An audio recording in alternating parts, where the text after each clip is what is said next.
Hi friends, আজ আমি রান্না করব চিংড়ি মাছ দিয়ে মোচার ঘন্ট। মোচা নিয়েছি, চিংড়ি মাছ নিয়েছি। মোচাটাকে কেটে পরিষ্কার জলে ভিজিয়ে রেখেছি। কড়াইয়ে সামান্য জল দিয়ে মোচা দিয়ে দিলাম, হলুদ আর লবণ দিয়ে হালকা ঢাকনা চাপা দিয়ে সিদ্ধ করে নিলাম।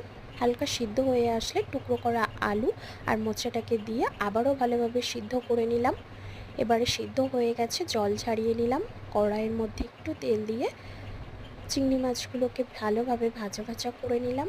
ভাজা হয়ে গেছে, এবার নামিয়ে রাখলাম। কড়াইয়ের মধ্যে ফোড়নের জন্য একটুখানি শুকনো লঙ্কা আর গোটা জিরে, কুচানো পেঁয়াজ, পাকা লঙ্কা, টমেটো কুচি, আদা রসুনের পেস্ট দিয়ে ভালোভাবে ভাজা ভাজা করে রাখলাম।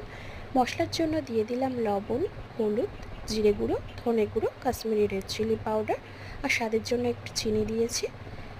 ভালোভাবে মশলাটাকে নাড়াচাড়া করে তেল ছেড়ে দিলে সিদ্ধ করা মোচা আর আলুটাকে দিয়ে একটু নাড়াচাড়া করে ভাজা চিংড়ি মাছগুলোকে দিয়ে আবারও আমি একটুখানি ঢাকনা চাপা দিয়ে রেস্টে রেখে গোটা গরম মশলার গুঁড়ো দিয়েছি আর ঘি দিয়ে নামিয়ে রেখেছি।